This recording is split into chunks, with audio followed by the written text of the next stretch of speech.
এবার ইউক্রেনের ড্রোন হামলায় কেঁপে উঠেছে রাশিয়ার জ্বালানি অবকাঠামো। ইউক্রেনের ড্রোন বাহিনীর কমান্ডার রবার্ট ব্রোভদির দেওয়া তথ্য অনুযায়ী রাশিয়ার প্রমোরস্ক বন্দর এবং নিজনি নোভগরদ অঞ্চলের নর্থ সি তেল সংশোধনাগার ছিল হামলার মূল লক্ষ্য। সংবাদ মাধ্যম আল জাজিরার প্রতিবেদনে জানা যায়, রোববার রাতেই এই হামলার খবর প্রথম নিশ্চিত করে রুশ কর্মকর্তারা। লেনিনগ্রাদ অঞ্চলের গভর্নর আলেকজান্ডার দ্রোজদেনকো জানান, প্রমোরস্ক বন্দরের একটি পাইপলাইন ক্ষতিগ্রস্ত হয়েছে। পরে তিনি বলেন, সেরাপোলনের আঘাতে তেল লিক করেছে জ্বালানি জলাধার থেকেও। অন্যদিকে নিজনি নোভগরদের গভর্নর গ্লেব নিকিতিন জানিয়েছেন, নর্থ সি তেল সংশোধনাগারে আগুন লেগেছে এবং ক্ষতিগ্রস্ত হয়েছে দুটি স্থাপনা। তবে একটি বিদ্যুৎ কেন্দ্র ও কয়েকটি বাড়িঘর ক্ষতিগ্রস্ত হলেও এখনো পর্যন্ত কোনো হতাহতের খবর পাওয়া যায়নি। শুধু প্রায় 10,000 ঘনমিটার তেল অপসারণ করা হয়েছে এখন পর্যন্ত।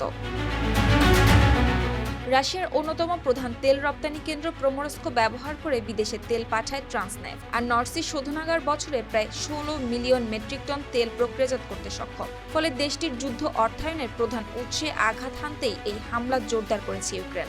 আর ইতোমধ্যে এমন হামলায় প্রায় 40% তেল রপ্তানি সক্ষমতা ব্যাহত হয়েছে রাশিয়ার। শুক্তি রায়, RTV।